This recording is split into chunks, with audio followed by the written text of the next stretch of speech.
നമസ്കാരം കൂട്ടുകാരെ. PSC പരീക്ഷകളിലെ English grammar, പ്രത്യേകിച്ച് ഫ്രേസൽ വെർബുകൾ എളുപ്പമാക്കുന്ന നമ്മുടെ ഈ പുതിയ എക്സാം റിവ്യൂ ഗൈഡിലേക്ക് എല്ലാവർക്കും വലിയൊരു സ്വാഗതം. നിങ്ങളുടെ കയ്യിലൊരു നോട്ട്ബുക്കും പേനയുമൊക്കെ ഉണ്ടെന്ന് ഞാൻ വിശ്വസിക്കുന്നു. കാരണം വരാൻ പോകുന്ന പരീക്ഷകളിൽ നിങ്ങൾക്കുറപ്പായും മാർക്ക് നേടിത്തരുന്ന PSC എക്കാലത്തും ആവർത്തിച്ചു ചോദിക്കുന്ന ഇംഗ്ലീഷ് ഫ്രേസൽ വെർബുകളാണ് നമ്മൾ ഇന്ന് ലോക്ക് ചെയ്യാൻ പോകുന്നത് കേട്ടോ. ഈ സെഷനിലൂടെയുള്ള യാത്ര നിങ്ങളുടെ പഠനം വളരെ കൃത്യവും വേഗത്തിലുമാക്കും. ഇതൊരു സീറോ ഫ്ലഫ് സ്റ്റഡി പ്ലാൻ ആണ് കേട്ടോ. അതായത് ആവശ്യമില്ലാത്ത കാര്യങ്ങളൊന്നും പറഞ്ഞ് നമ്മൾ ഒട്ടും സമയം കളയുന്നില്ല.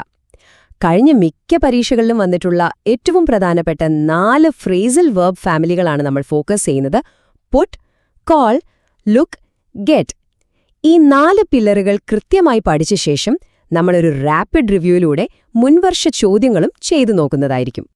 നമ്മൾ ഉപയോഗിക്കുന്ന ഈ ഫെയിൽ പ്രൂഫ് സ്റ്റഡി മെത്തേഡ് എങ്ങനെയാണെന്ന് വെച്ചാൽ, നിങ്ങൾ വെറുതെ കേട്ടിരിക്കുക മാത്രമല്ല ചെയ്യുന്നത്. ആദ്യം നമ്മൾ അടിസ്ഥാന വാക്ക് അഥവാ റൂട്ട് വേർഡ് പഠിക്കുന്നു. ശേഷം നമ്മൾ ആ ടേബിൾ മനസ്സിലുറപ്പിക്കുന്നു. കൂടെ തന്നെ മുൻവർഷ ചോദ്യങ്ങൾ അഥവാ PYQ ചെയ്തു നോക്കി നിങ്ങളുടെ അറിവ് അപ്പോൾ തന്നെ ടെസ്റ്റ് ചെയ്യുകയും ചെയ്യുന്നു. ഓക്കെ, നമുക്കിതിലേക്ക് കടക്കാം. ആദ്യത്തെ വളരെ പ്രധാനപ്പെട്ട തൂൺ പുട്ട് എന്നു പറയുന്ന ഫാമിലിയാണ്. ഇതിൽ വരുന്ന ചോദ്യങ്ങൾ PSC പരീക്ഷകളിലെ സ്ഥിരം സാന്നിധ്യമാണ്. ഈ ഒരു ലിസ്റ്റ് ഒന്ന് പോസ്റ്റ് ചെയ്ത് നന്നായി ശ്രദ്ധിക്കുക. നമുക്ക് ഓരോന്നും വിശദമായി നോക്കാം. പുട്ട് ഓഫ് എന്നാൽ പോസ്റ്റ്പോൺ ചെയ്യുക അഥവാ മാറ്റിവെക്കുക. പുട്ടപ്പ് എന്നാൽ ഉയർത്തുക, നിർമ്മിക്കുക അല്ലെങ്കിൽ വർദ്ധിപ്പിക്കുക എന്നാണ് അർത്ഥം. പുട്ടോൺ എന്ന് വെച്ചാൽ വസ്ത്രം ധരിക്കുക. പുട്ട് ഔട്ട് എന്നാൽ തീ കെടുത്തുക. ഇനി താഴേക്കുള്ളവ കൂടി നോക്കാം. പുട്ട് ഡൗൺ എന്നാൽ അടിച്ചമർത്തുക അല്ലെങ്കിൽ എഴുതിവെക്കുക. പുട്ട് ബൈ എന്ന് പറഞ്ഞാൽ ഭാവിയിലേക്ക് ഒരു തുക സമ്പാദ്യമായി മാറ്റിവെക്കുക എന്നാണ്. പുട്ട് ഫോർവേഡ് എന്നാൽ ഒരാശയം മുന്നോട്ട് വെച്ചുക. പുട്ട് എക്രോസ് എന്നാൽ കാര്യങ്ങൾ മറ്റൊരാളിലേക്ക് കൃത്യമായി കമ്മ്യൂണിക്കേറ്റ് ചെയ്യുക. ഇനി ഏറ്റവും പ്രധാനപ്പെട്ടത് പുട്ട് അപ്പ് വിത്ത് എന്നാൽ സഹിക്കുക, ടോളറേറ്റ് ചെയ്യുക എന്നൊക്കെ പറയില്ലേ, അതാണ്. അവസാനം പുട്ട് ടു എന്നാൽ നിർത്തുക.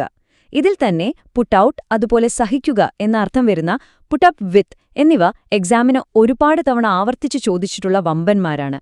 അതുകൊണ്ട് ഇതെന്തായാലും മനസ്സിൽ കുറിച്ചിടുക.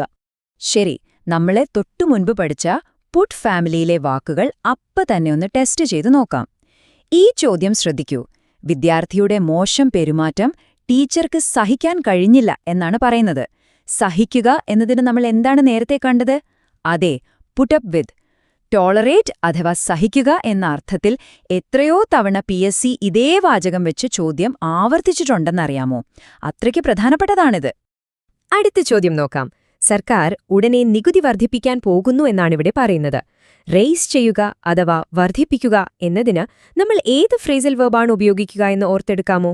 അതെ, നിങ്ങൾക്കുത്തരം കിട്ടിയെന്ന് ഞാൻ കരുതുന്നു. പുട്ടിംഗ് അപ്പ് എന്നതാണ് ഇവിടെ ശരിയായ ഉത്തരം. ഇനി നമുക്ക് അടുത്തതിലേക്ക് പോയി ഇതെങ്ങനെയാണ് വർക്ക് ചെയ്യുന്നതെന്ന് നോക്കാം. രണ്ടാമത്തെ പില്ലർ എന്ന് പറയുന്നത് കോൾ ഫാമിലിയാണ്. ഇതിൽ നിന്നും എപ്പോഴും കൺഫ്യൂഷൻ ഉണ്ടാക്കുന്ന കുറച്ച് ചോദ്യങ്ങൾ വരാറുണ്ട്. ഇതിലൂടെ ഒന്ന് കണ്ണോടിക്കൂ. ഈ വാക്കുകളെല്ലാം നമ്മൾ അറിഞ്ഞിരിക്കേണ്ടതുണ്ട്. കോൾ ആറ്റ് എന്നാൽ ഒരു സ്ഥലം സന്ദർശിക്കുക.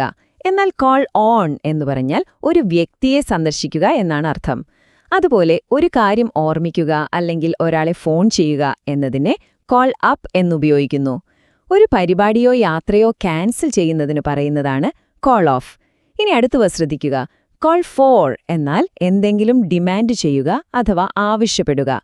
കോൾ ഔട്ട് എന്നാൽ വിളിച്ചു വരുത്തുക അല്ലെങ്കിൽ ഓർഡർ ചെയ്യുക. അതുപോലെ കോൾ അപ്പോൺ എന്നാൽ ഔദ്യോഗികമായി ആവശ്യപ്പെടുക എന്നാണർത്ഥം. ഇതിൽ ഒരു വ്യക്തിയെ സന്ദർശിക്കുന്നതും ഒരു സ്ഥലം സന്ദർശിക്കുന്നതും തമ്മിൽ മാറിപ്പോകാതിരിക്കാൻ ഞാനിപ്പോൾ കിടിലനൊരു ട്രിക്ക് നിങ്ങൾക്ക് പറഞ്ഞുതരാം. ഈ വളരെ പ്രധാനപ്പെട്ട താരതമ്യം ഒന്ന് നോക്കൂ.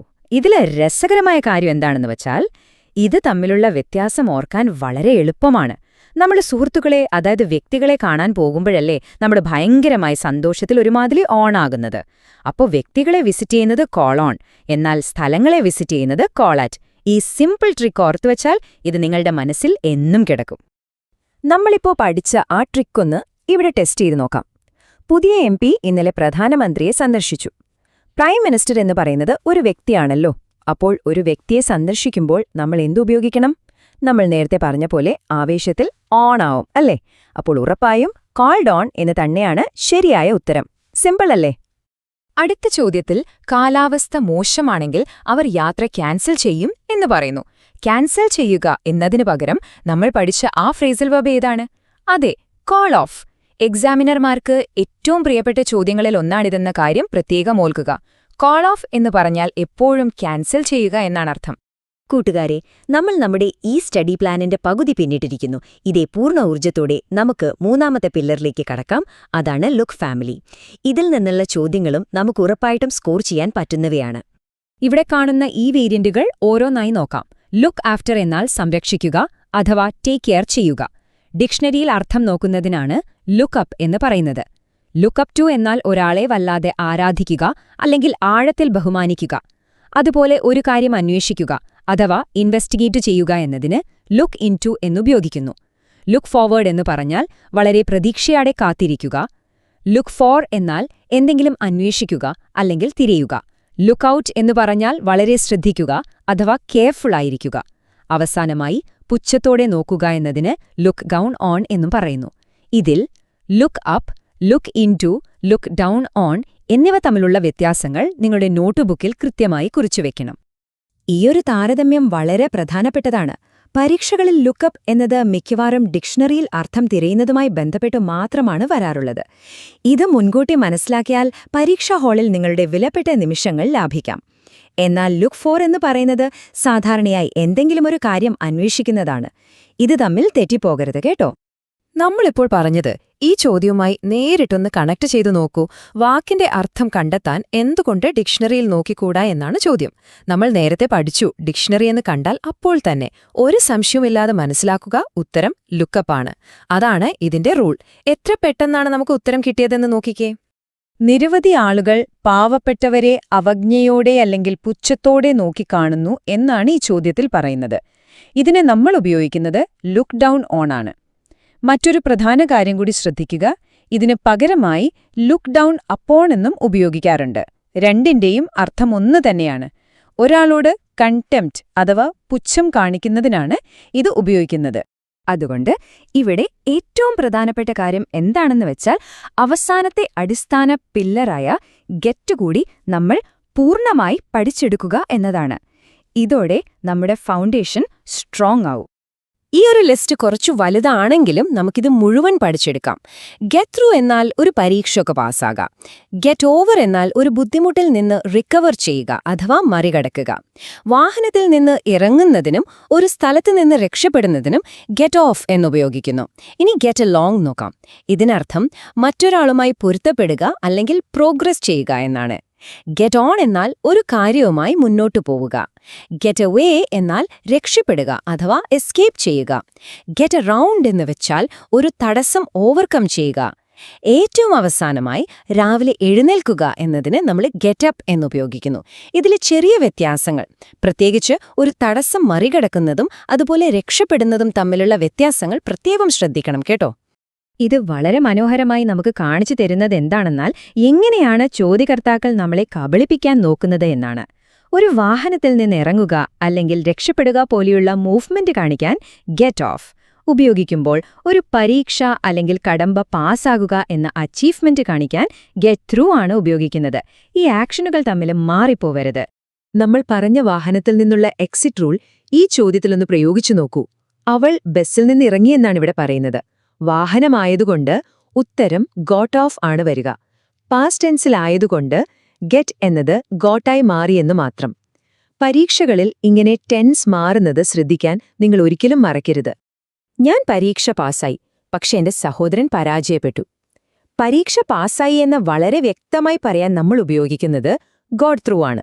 സഹോദരൻ പരാജയപ്പെട്ടു എന്ന കാര്യവുമായി ഇത് വളരെ കൃത്യമായി ഇവിടെ കോൺട്രാസ്റ്റ് ചെയ്യുന്നുണ്ടല്ലേ. അങ്ങനെ നമ്മൾ അവസാന ഘട്ടത്തിലേക്ക് കടക്കുകയാണ്.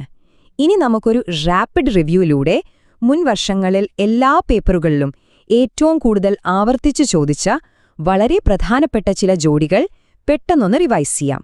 റെഡിയല്ലേ? ഒരു കാര്യം ഞാൻ ഉറപ്പിച്ചു പറയാം.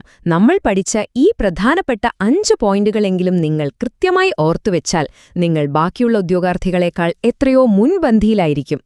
പുട്ടപ്പ് വിത്ത് എന്നാൽ സഹിക്കുക, കോൾ ഓൺ എന്നാൽ വ്യക്തിയെ സന്ദർശിക്കുക, കോൾ ഓഫ് എന്നാൽ ക്യാൻസൽ ചെയ്യുക, ലുക്കപ്പ് എന്ന് കണ്ടാൽ ഉടനെ ഡിക്ഷണറിയിൽ നോക്കുക, കോൾ ഫോർ എന്നാൽ ഡിമാൻഡ് ചെയ്യുക. ഈ 5 കാര്യങ്ങൾ മനസ്സിൽ പൂർണ്ണമായും ഉറപ്പിക്കുക. അപ്പോൾ നമ്മൾ PSCയിലെ മുൻനിരക്കാരായ പുട്ട്, കോൾ, ലുക്ക്, ഗെറ്റ് എന്നീ ഫ്രേസൽ വെർബ് ഫാമിലികളെല്ലാം വിജയകരമായി പഠിച്ചു കഴിഞ്ഞു. അടുത്ത മോക്ക് എക്സാം വലിയ മാർക്കോടെ തകർക്കാൻ നിങ്ങളിപ്പോൾ റെഡിയല്ലേ? തീർച്ചയായും. ഈ നോട്ട്ബുക്കിലെ കാര്യങ്ങളും നിങ്ങളുടെ മനസ്സിലെ പോയിന്റുകളും വീണ്ടും വീണ്ടും റിവൈസ് ചെയ്യുക. ഫോക്കസ്ഡ് ആയിട്ടുള്ള നമ്മുടെ ഈ എക്സാം റിവ്യൂ ഗൈഡ് തിരഞ്ഞെടുത്തതിന് വലിയ നന്ദി. നിങ്ങളുടെ അടുത്ത പരീക്ഷയിൽ ഈ അറിവുകൾ നിങ്ങളെ സഹായിക്കട്ടെ. All the best.